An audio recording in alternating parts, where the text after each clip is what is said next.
c'est un couleur pour lui. As-Dame en bataille de blinde, surtout un mec agressif comme ça, je pense qu'il n'y a pas de cas où il va pas à tapis.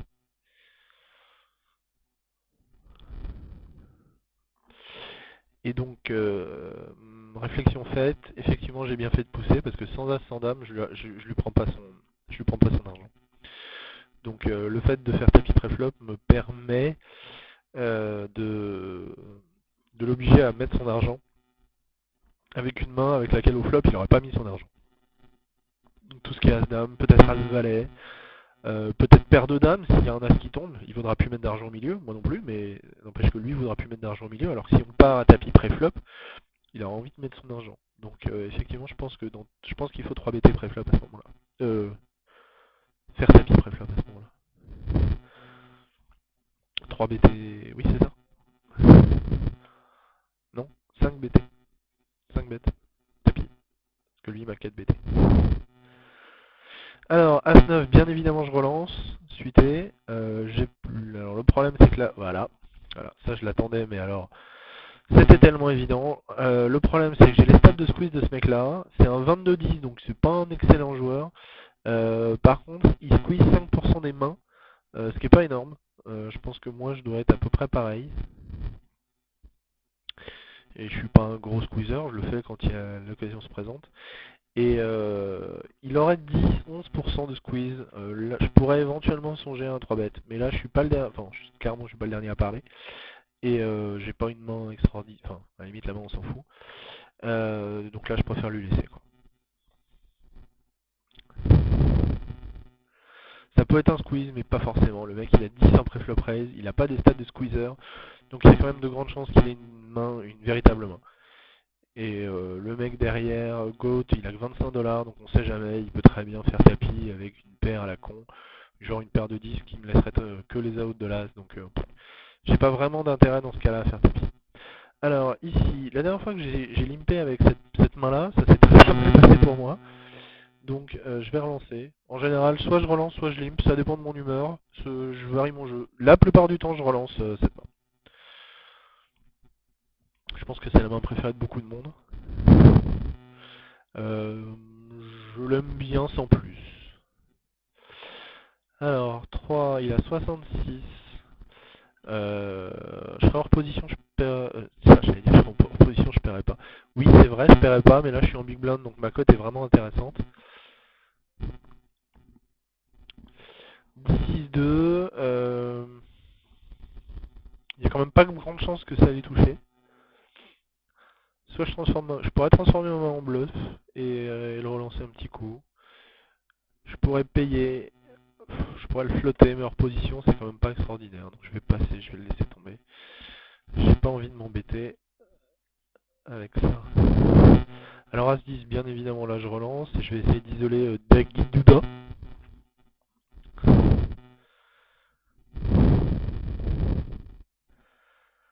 Lui je l'ai mis en rouge, mais en fait non. Il est 27,5, donc il correspond pas à mes critères de rouge. Donc là j'ai une gutshot et un tirage couleur. Donc c'est sympa. Là, Dame 10 hors position, je voudrais gagner le pot tout de suite, je relance. Là je vais faire 8. L'idée c'est de mettre mon argent au milieu. Gutshot, j'ai 12 outs, x 2, 24, j'ai une chance sur 2 de gagner. Là j'ai beaucoup plus d'une chance sur 2 de gagner. Alors, si je rebalance, il a payé assez vite. Donc j'ai tendance à dire soit il est sur tirage, soit il a un roi. Donc je vais faire une espèce de petite mise pour l'inciter pour pouvoir tout mettre à la river. Donc je vais faire 13. S'il a un tirage, il va payer. S'il a un roi, je pense qu'il paye. Et merde. Pardon. Donc j'hésitais avec checker derrière, mais checker derrière, le problème c'est que tout l'argent va pas se retrouver au milieu facilement à la river. Il faudrait qu'il mise la river, que je le relance et qu'il paye. Donc l'induce bluff, enfin de deux choses l'une, soit c'est un induce bluff et je lui prends sa mise à la river, soit il fait un value bet et dans ce cas-là je lui prendrai l'argent, mais s'il fait un value bet, a priori il va payer ma mise si c'est moi qui mise, comme je l'ai fait là à 13. Donc, ouais, donc je pense que c'est ce qu'il fallait faire. Donc ça c'est pas très sympa, il a payé mon continuation bet sans trop réfléchir. Je sais pas s'il flotte beaucoup. Bon, ah oui, alors c'est un 52-18 ce garçon. As-Valet, je vais le 3 BT, c'est notre c'est un psychopathe. Il relance 34% de ses mains en reposition. Enfin, pardon, en premier de parole. Là, je vais checker. Donc là, je le 3-bet. Il check. Ça ressemble à un 10 quand même, ce qu'il vient de faire là. Est-ce que je peux faire passer un 10? Je pense pas. Je pense pas. Valet dame bien, est rentré.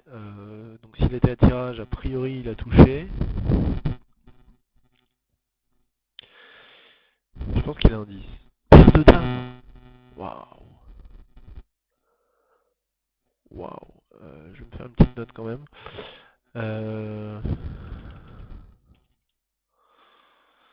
Il était au hijack.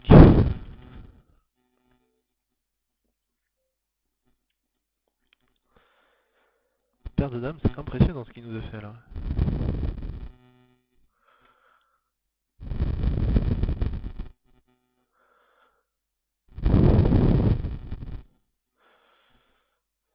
Bon, je vais arrêter cette vidéo bientôt. On est à 27 minutes. Il y a eu pas mal de petits cas sympas. Alors, c'est deux très mauvais joueurs, donc en général j'aime pas payer avec As-X, mais là je suis suité, j'ai deux adversaires, ils sont assez mauvais, donc je vais payer, je vais aller voir ce qui se passe. Bien évidemment, il se passe rien, donc voilà. Alors là je relance à 4 comme à chaque fois, hein. S'il a envie de me payer, il me paye, tant pis, je vais pas commencer à relancer à moins cher pour induire les gens à me payer. J'ai presque envie de voler le pot, mais il y a tellement de mains qui vont me payer que je vais laisser tomber. Donc voilà, je pense qu'il y a eu pas mal de situations intéressantes. Je suis preneur de beaucoup de commentaires, notamment sur les mains où je me suis fait stacker. Voilà, donc je vous dis à bientôt et n'hésitez pas à déposer mille et moult commentaires sur mon blog, ça me fera très plaisir. Allez, ciao tout le monde.